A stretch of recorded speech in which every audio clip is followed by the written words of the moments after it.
Abubakar Malami, the double-faced Attorney General of the Federation. Welcome to the news and please subscribe to our channel. It appears as though Abubakar Malami, Nigeria's Attorney General, cannot stay clear of controversies. Like a compass pointing north, the fingers of controversy involving the federal government almost always led to him. He holds the prize for the most controversial Attorney General in the Federation's history. The senior advocate of Nigeria's son has been modeled in some unsavory situations, too filthy for the pristine robe and wig of the bench.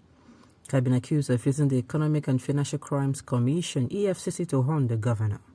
One of the brigands who raided the home of Mary Orderly, a justice of the Supreme Court, claimed he worked for him, among other accusations.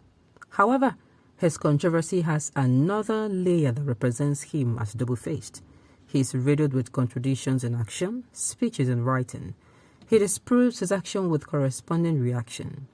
This becomes obvious in the handling of the OPL 245 case against J.P. Morgan and Mohammed Bello Aduke, Nigeria's former Minister of Justice. Balamo's doublespeak. Nigeria has sued J.P. Morgan Chase for its involvement in the resolution agreement and subsequent payments made in relation to the award of OPL 245 at Malabo Oil and Gas Limited. The country is seeking compensation of $1.7 billion. And the suit before UK courts, the federal government alleged that J.P. Morgan and Aduke were involved in a fraudulent and corrupt scheme which led to resolution, agreement, and payment.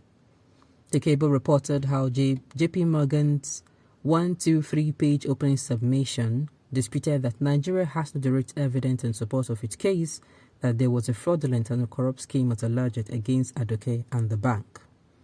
The plaintiff also cited how the federal government claim contradicts Malami's correspondence with President Muhammadu Buhari in 2017. The Attorney General had in a letter to the President said there is insufficient evidence to prove fraud or corrupt practices in the case. Indeed, it seemed like the current Attorney General, Mr. Malami, who has authorized the pursuit of the present proceeding, has doubt about the wisdom of seeking to pursue the criminal prosecution, the bank told the court. Malami wrote a letter to President Buhari dated 27 September 2017, stating that there is insufficient evidence to support allegation that the resolution agreement were parts of a fraudulent and corrupt scheme. That obviously is the polar opposite of a case being run by the FRN in these proceedings. U-turn on evidence in Abba Kyari's case. When Abba Kyari, suspended Deputy Commissioner of Police (DCP), was indicted by the Federal Bureau of Investigation (FBI) on its investigation into Hushpuppi, the self-confessed international fraudster, a panel was set up to look into the accusation. In August 2021, Usman Baba, Inspector General of Police (IGP), received the panel report and sent it to Malami for legal advice. In his advice, Malami has said there was a prima facie case of money laundering, that further investigation should be conducted into the matter. That there is this prima facie case of conspiracy, collaboration, receipts, conversion, transfer, and/or retention of proceeds of unlawful activities, contrary to the provisions of Section 15, 17, and 18 of the Money Laundering Prohibition Act 2004 and Section 17 of the Economic and Financial Crimes Commission Establishment Act, Cap E, Laws of the Federation of Nigeria 2004 against DCP, Abba Kyari, and other suspects in view of the overwhelming evidence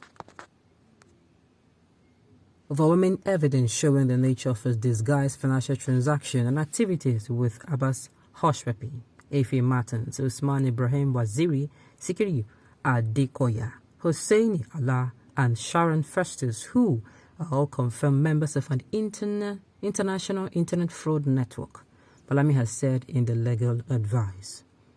Although the facts and circumstances of this case as contained in the case file are suggestive to money laundering offences against DCP Abba Kyari and his accomplices, namely Abbas Hushpuppi, Efe Martins, Usman Ibrahim Waziri, Sikiru Adekoya, Hussein Allah, and Sharon Festus, to successfully prosecute them, there is a need for a more thorough dissecting and tracing of a suspected 43 proceeds of crime received by DCP Abba Kyari directly or indirectly through the said accomplices.